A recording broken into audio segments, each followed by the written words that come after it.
Tere! Mina olen Kätlin Vainola. Ma olen lastekirjanik ja toimetan koolilaste ajakirja Hea laps. Ja mul ongi siin praegu aprillikuu Hea laps. Aprillikuu on muide Hea lapse sünnipäevakuu. 26 aastat tagasi ilmus täiesti kõige esimene Hea laps.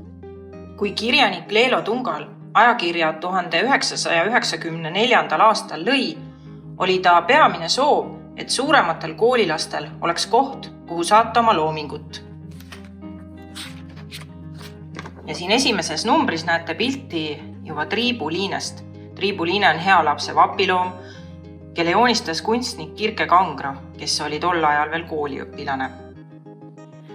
Ja nii on jäänudki see siiamaani, et lapsed saadavad meile oma loomingut. Ja ma loen teile praegu ette Mustamäe gümnaasiumi 3. A-klassi õpilase L. Juhani luuletuse ja see luuletus räägib just praegusest kevadest. Teistsugune kevad. Õues särab kuldne päike. Maailmas on hirmsaid haiguse käike. Lapsed päev otsa on kodus ja teate, see polegi nii lõbus. Uudiseid tihti loeb ema. Töötult kodus istub ka tema. Vanavanem on ohustatud liik. Lapselaps, hoia eemale siit. Koolitöö on mul e-koolis. Päev otsa istun ma kodukontori toolis.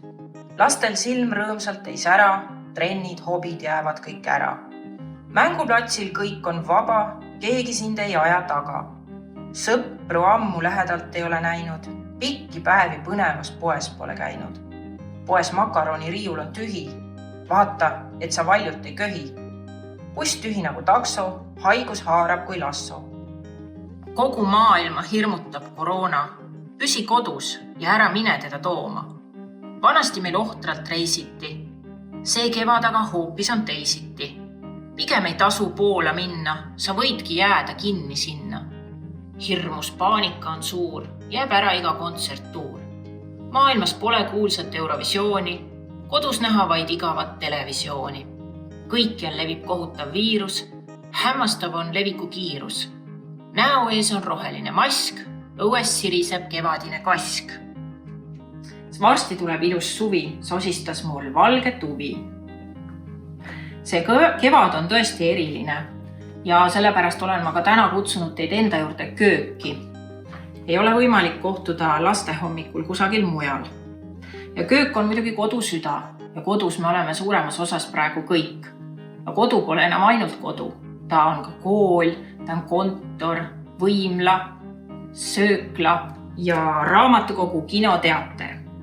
Ja täna teekski teiega koos ühe toidu. See on meie ajakirja retseptilehekülg. Retsepte jagab Miia-Mai Seppel, kes õpib gümnaasiumis ja talle meeldib väga süüa valmistada. Täna teeme põneva nimega toitu shakshuka ehk tomatikastme kaisus munad. See roog sobib hommikusöögiks, aga miks mitte ka lõunaks või õhtuks. Ja vaatamata keerulisele nimele ei ole seda üldse raske teha. Sellega saavad hakkama ka koolilapsed, suuremad ise ja nooremad. Teil palume appi kutsuda täiskasvanu või vanem õde või vend. Ja lähmegi nüüd pliidile. Vaja on sibulat, siis küüslaugu küüsi, purustatud tomatit, mune, 4 tükki. Vaja on veel ka võid praadimiseks ja vürtse. Ja need vürtsid on sellised nagu paprikapulber, vürtsköömned ja vürtsköömnepulber. Ja lisaks siis maitserohelist koriandrit, peterselli. Mul on siin koriander. Mul on siin petersel, vabandust. Mina olen vahepeal pannud pliidile hääled sisse ja see kuumeneb. Pannile on lisatud ka killuke võid ning ootame veidi, et lisada siia siis peeneks hakitud sibul ja küüslauk. Nii, ma teen nüüd selle tüki ära, et sibul, küüslauk lähevad panni peale. Ja nüüd on kuumal pannil sibul juba klaasistunud ja on aeg lisada vürtse. Siin on selline asi nagu vürtsköömned. Neid ei tohi segamini ajada tavaliste köömnetega, vaid tegemist on ikkagi vürtsköömnega ja see on selline maitseaine, mida kasutatakse Mehhiko ja India roogades. Ja ma nüüd raputan seda siia natuke pannile. Ja siis on teine asi, mida tuleb panna 2 teelusikat, see on paprikapulber. Ja nüüd peab vaatama ruttu, et see siin kõrbema ei läheks segama. Lisame natuke võid ka juurde, et ta niimoodi kindlam oleks. Me lisame siia 400 grammi purustatud tomateid. Kõik. Ja siia samasse tomati purki tuleb valada vett poolenisti täis ja see vesi siis ka pannile. Seni, kui roog pannil küpseb, sirvime ajakirja. Toidul hoiame muidugi silma peal, segame seda aeg-ajalt ja maitsestame soolaga. Aprillikuu kaanepildi autor on Sergei Belossiorov.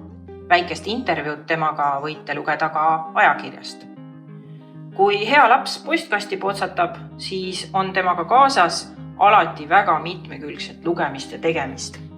Siin on jutte, luuletusi, nalju, koomikseid, meisterdamist, nuputamist, loodust, teadust, mustkunsti. Seekordsed luuletused on kirjutanud Markus Saksadam ja Ülle Kütsen. Selle vahva pildi siia joonistas Ulla Saar. Markus Saksadame luuletus tuttavale turvaonule. Kõigile me vastu ööd, soovime head und, head ööd. Ainult turvaonu Ott ei leia magamiseks mahti.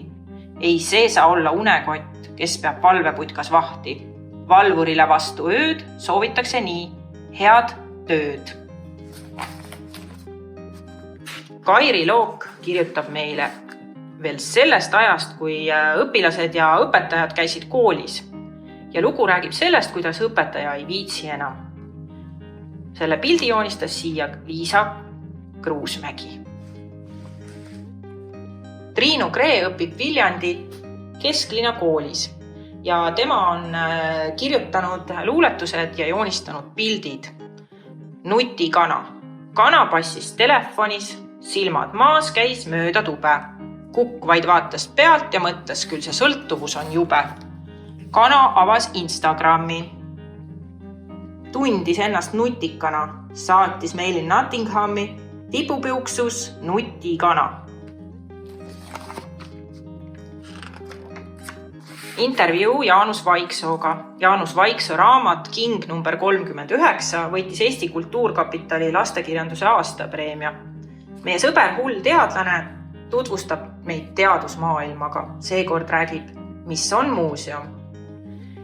Saame siin igasuguseid asju teada, muu hulgas ka ühest eriti veidrast muuseumist, mis asub Mehhikos vee all ja objektid, need asjad, mida seal vaadata, on vee alla kinnitatud ja vaatama pääseb snorgeldades või siis klaaskupliga paadist.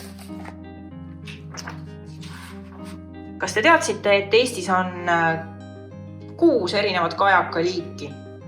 Peep Veedla tutvustab meid seekord Tõmmu kajakaga, kelle tunneb väga hästi ära selle järgi, et tal on kollased jalad. Laste omaloomingu leheküljed muljetatakse esimesest päevast koduõppel ja muljetajad on Türi ja Jüri põhikooli õpilased. Väikesed kodu-uurijad uurivad igal aastal oma pere ja suguvõsa lugusid ja seekord on ära toodud siin lood võistluselt Naer on terviseks. Sten Roosi muinasjutuvõistlus toimub igal aastal ja hea laps avaldab valikuga parematest töödest. Seekord on lugu Jahimees ja nutikas toatüdruk. Ajakirjas on ka postrid ja pildigaleriid. Alustasime uue rubriigiga kunst. Teeme seda koostöös Eesti Kunstimuuseumiga. Seekord esimeses rubriigis on juttu kunstnik Olev Supist. Ja siin saab ka ise proovida kunstitegevusi. Näiteks on välja pakutud 100 värvi väljakutse, kus tuleb püüda kokku segada 100 erinevat värvitooni. Mustkunsti küljelt leiame sõrmuse triki, mida õpetab Richard Samarüütel. Selle trikiõpetuse leiate muuseas ka Hea lapse YouTube'i kanalilt. Seal on ka teisi trikiõpetusi. Nii et kes soovib, saab oma koduõppe tunniplaani lisada mõned mustkunsti tunnid. Tervist! Mina olen mustkunstnik Richard või Richard. Ma ei ole veel otsustanud. Aga täna mõtlesin, et ma õpetan teile ära ühe triki, mis mind tutvustas mustkunsti maailmale ja mis oli esimene trikk, mis mina õppisin. Sest kohe alguses, enne kui ma läbi õhu suutsin sõrmust ühest käest teise visata, pidin ma kasutama abivahendit, sellist nööri. Ja kui me vaatame, siis me suudame koos selle sõrmuse panna mööda seda nööri üles poole. Iseseisvalt. Vaikselt, tasa ja targu liigub ülesse poole.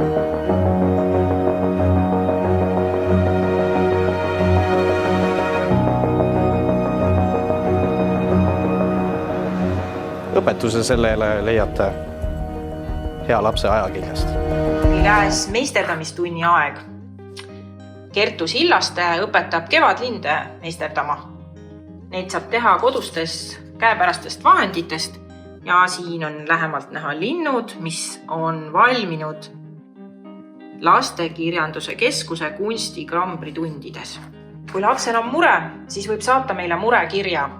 Kirjuta murekirjad@healaps.ee ja psühhoterapeut Merit Lage vastab siis koolilaste murekirjadele. Ja siin on nuputamisleheküljed. Ristsõna Ilmar Trullilt, Lembitu mõistatus, Väike aprilliin ehk viktoriin. Ja kui kõik need ära lahendate ja vastused meile saadate healaps@healaps.ee aadressil näiteks, siis osalete loosis ja võite võita vahvaid raamatuid. Just neid raamatuid, mida tutvustame järjehoidja rubriigis. Ja seekord on juttu Tuul Sepa raamatust Allika haldjas. Siis Aleksei Turovski ja Leelo Tungla raamatust Kati, Karl ja isevärki farm. Keiti Di Camillo raamatust Eduard Tuleini imetabane teekond. Ning hiljuti, kui veel kinodes käisime, oli seal selline film nagu Ürgne kutse. Jack Londoni raamatut saab lugeda hoopis nüüd ja selle sama raamatu põhjal ongi see film valminud. Ja siin seikleb doktor Tindi Plekk Priit Põhjala ja Ulla Saare koomiksis. Doktor Tindi Plekk räägib keelest ja temaga on alati kambas tema lapselapsed Mikk ja Mari.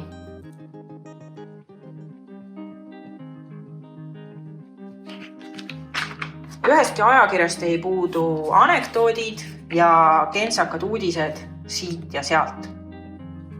Ja nüüd olemegi jõudnud ajakirja lõppu ja peame vaatama, mis toimub pannil. Meie tomatiroog on nüüd pannil podisenud. Ta on läinud paksemaks ja tundub, et on aeg järgmiseks etapiks. Selleks on siis siin munad ja vaatame, mis tuleb teha. Tomati kastme sisse tuleb teha pesad ja lüüa munad ükshaaval sinna sisse. Jäävad need munad siia pesasse podisema.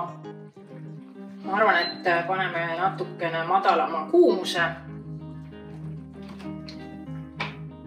ja kaane ka peale. Ja jätame siis nad natuke. Ongi tomatikaste ja munad valmis podisenud. Ma leidsin veel kapist pisut fetajuustu ja puistasin siia toidu sisse.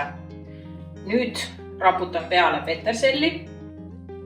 Tuli on ära keeratud ja ma arvan, et toit on valmis. Aitäh kõigile kuulajatele ja vaatajatele.